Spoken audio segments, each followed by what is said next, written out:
പപ്പയുടെ ഏറ്റവും ഇളയ അനിയനെ വിളിച്ചിട്ട് പറയുന്നത്, ഞാൻ 2ാം ക്ലാസ് തൊട്ട് പ്രസംഗിക്കും, പ്രസംഗത്തിനെല്ലാം എന്നെ തോപ്പിക്കാൻ ആരുമില്ല, ഞാൻ 10ാം ക്ലാസ് വരെയും എനിക്ക് എതിരാളികളില്ലായിരുന്നു. അപ്പൊ അങ്ങനെ ഇപ്പൊ പുള്ളി ആദ്യം ചോദിച്ചൊരു സ്റ്റേറ്റ്മെന്റ് ആണ്, നമ്മളെ അങ്ങ് ഡൗൺ ആക്കി കളയുന്നത്. പ്രസംഗിച്ച് നടന്നെന്ന് കരുതി ഒരിക്കലും LLB കാര്യമാണോന്നില്ല, ലോയ്ക്ക് വേണ്ടത് പ്രസംഗമല്ല എന്നൊരു ഡയലോഗിലൂടെയാണ് പുള്ളിയുടെ ഒരു കോളിന് തുറക്കാൻ. ഇന്നും ആ കോള് മറക്കത്തില്ല ഒരിക്കലും. നമ്മുടെ പഴയ BSNL ലാൻഡ് ഫോൺ അത്രയും ഞാൻ ഓർത്തിരിക്കുന്നു. അതെ അതെ, എനിക്കൊരിക്കലും മറക്കാൻ പറ്റത്തില്ല. ബിക്കോസ് അത് ആ കരിയർ തന്നെ എന്നെ മാറ്റിമറിച്ച് കളഞ്ഞു എന്നുള്ളതാണ്. അതുകൊണ്ട് തന്നെ പപ്പ എതിർത്തു. പപ്പയ്ക്ക് വലിയ താല്പര്യമില്ല, പൈസ മുടക്കാനോ രീതിയിൽ പപ്പയ്ക്ക് താല്പര്യമില്ല.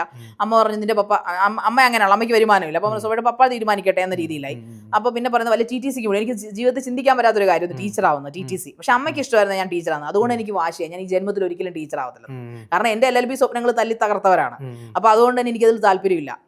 മെയിനായിട്ട് പുള്ളിയുടെ ഒരു തീരുമാനമായിരുന്നു വെച്ചാൽ, പുള്ളി അന്ന് എങ്കിലും അന്നത്തെ ആ വീട്ടിൽ ഏറ്റവും കൂടുതൽ വിദ്യാഭ്യാസം ഉണ്ട്, ചെറുപ്പത്തിൽ തന്നെ പോലീസുകാരനായ ഒരു വ്യക്തിയാണ്, പുള്ളിക്ക് ജോലിയുണ്ട്, പുള്ളി ഇന്നും ജോലിയിലാണ്. ആ വ്യക്തിയാണ് വിളിച്ചിട്ട് എന്നോട് പറയുന്നത്, പപ്പാടെ അനിയൻ എന്നോട് വിളിച്ചിട്ട് പറയുന്നു, നീ ഇങ്ങനെ പ്രസംഗിച്ചാണെന്നുകൊണ്ട് ലോയർ ആകത്തില്ല എന്ന് പറയുന്നു. ഞാനൊന്നും മിണ്ടിയില്ല. എനിക്ക് അങ്ങനെ എതിർക്കാനുള്ള ത്രാണിയൊന്നുമില്ല, ഇങ്ങനത്തെ ഒരു ശരീരം ആയിരുന്നില്ല. ചെറിയ പ്രായമാണ്, 17 വയസ്സല്ലേ ഉള്ളൂ. അങ്ങനെ നമ്മൾ നിശബ്ദം അത് സഹിക്കുന്നു. പിന്നെ അതിനുശേഷം എങ്കിൽ വേറെ ഏതെങ്കിലും കോഴ്സ് എടുക്കാം എന്ന രീതിയിലാകുന്നു. പിന്നെ അങ്ങനെ പറഞ്ഞത് ഒരു സ്ത്രീ ആയതുകൊണ്ടാന്ന് തോന്നുന്നുണ്ടോ?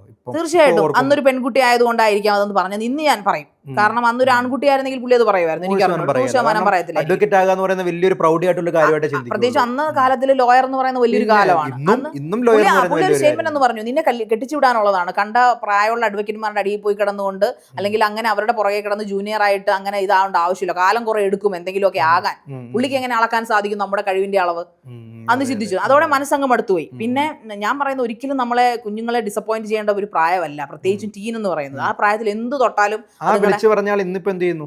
പുള്ളി ഇതും സർവീസിലുണ്ട്. പക്ഷെ പുള്ളിക്ക് വലിയൊരു ആക്സിഡന്റ് ഒക്കെ ഉണ്ടായി. പുള്ളിക്ക് ഭയങ്കര ധൈര്യശാലിയായിരുന്നു, കോളേജ് ചെയർമാൻ ഒക്കെ ആയിരുന്നു. പക്ഷെ ഇന്ന് പുള്ളി തലയിൽ ഭയങ്കര ഒരു ആക്സിഡന്റ് ഒക്കെ, പുള്ളി വീട്ടിൽ ഇരിപ്പെന്ന് പറഞ്ഞാൽ ഇന്ന് അതുവരെ പുള്ളിക്ക് ആക്സിഡന്റ് ശേഷമാണ് എനിക്ക് ആ പുള്ളിയോടുള്ള വൈരാഗ്യം തീർന്നു പോയത്. അതുവരെ മിണ്ടിയിട്ട് ഞാൻ സംസാരിക്കാറില്ല. അങ്ങനെ കാണുമ്പോൾ ചിരിക്കുമെന്നല്ലാതെ എന്തെങ്കിലും ചോദിക്കുമ്പോൾ മിണ്ടുമെന്നല്ലാതെ എനിക്ക് ഒരു റേജ് ആയിരുന്നു പുള്ളിയോട്. പക്ഷെ പുള്ളിക്ക് എന്തെങ്കിലും പറ്റണമെന്ന് ഞാൻ പ്രാർത്ഥിച്ചിട്ടില്ല. പക്ഷെ ഒരിക്കലും ഇത് കിട്ടിക്കഴിഞ്ഞപ്പോൾ തൊട്ട് എനിക്ക് ഭയങ്കര വിഷമമായി പോയി, മാനസികമായിട്ട് ഒരുപാട് വിഷമിപ്പിച്ചു. അപ്പൊ ഈ പുള്ളിക്ക് ഈ ആക്സിഡന്റോടുകൂടി പുള്ളി അങ്ങ് പേടിയായി. പുള്ളി കാറിലൊന്നും ട്രാവൽ ചെയ്യത്തില്ല, പുള്ളി വീട്ടിൽ നിന്ന് തന്നെ ജോലി ചെയ്യുന്നത്. പുള്ളിക്ക് 2 ആൺമക്കളാണ്. അപ്പൊ പക്ഷെ പുള്ളിയെ ഞാൻ അവരൊക്കെ ആയിട്ട് അടുത്ത് കസിൻസ് ആണ്. പിന്നെ എന്റെ അനിയന്മാരാണ്, അവരും വൈഫൊക്കെ ആയിട്ട് നല്ല കമ്പനി. പുള്ളിക്കാരത്തെ ടീച്ചറാണ്. പക്ഷെ അങ്ങനെ വൈരാഗ്യമൊന്നുമില്ല നമുക്ക്. പക്ഷെ ഞാനിത് ആരോടും പറഞ്ഞിട്ടില്ല. പക്ഷെ ആദ്യമായിട്ടാണ് ഞാൻ വെച്ചാൽ സമൂഹത്തിന് മുമ്പിൽ എനിക്ക് പറയാനായിട്ട്, അങ്ങനെ ഒരാളത് ചെയ്തത് കൊണ്ടാണെന്ന് പുള്ളിക്ക് പോലും ചിലപ്പോൾ അറിയത്തില്ലായിരിക്കും, പുള്ളിയുടെ ആ ഒരു വാക്കുകൾ എന്നെ എത്രമാത്രം തകർത്തിരുന്നു എന്ന്. പിന്നീട് ഒരിക്കൽ ഞാൻ യൂട്യൂബ് തുടങ്ങി കഴിഞ്ഞു, ചാനൽ കയറുന്ന പുള്ളി അന്നും ഒരു സ്റ്റേറ്റ്മെന്റ് പറഞ്ഞു. അന്ന് പുള്ളി തകർന്ന് കിടക്കുന്ന സാഹചര്യം പറഞ്ഞു, ഇപ്പൊ ഇതിൽ നീ രക്ഷപ്പെടുവായിരിക്കും എന്ന് ഒറ്റ പറച്ചിലായിരുന്നു. പുള്ളിക്ക് ചിലപ്പോൾ ഒന്ന് പുള്ളി ചിലപ്പോൾ അത് ഓർക്കുന്നുണ്ടാവും, അന്ന് LLBക്ക് എന്നെ വിടാഞ്ഞതിന്റെ കാരണം ഞാനല്ലേ എന്ന് പുള്ളി ചിന്തിക്കുന്നുണ്ടാവും. പക്ഷെ പുള്ളി അന്ന് ഞാൻ പുള്ളിയിലേക്ക് പ്രതീക്ഷിച്ചിരുന്നു. പുള്ളിക്ക് എഡ്യൂക്കേറ്റഡ് ആയിട്ടുള്ള മനുഷ്യനാണ്. അപ്പൊ ഉറപ്പായിട്ടും എന്റെ പപ്പയെ വിളിച്ചിട്ട് അണ്ണാന്നാ വിളി, അണ്ണാ അവളെ വിട്, നമുക്ക് നോക്കാമല്ലോ, ഞാൻ കാരണം പുള്ളിക്കാരനാണ് എന്നെ എൻട്രൻസിന് കൊണ്ട് എഴുതിച്ചത്.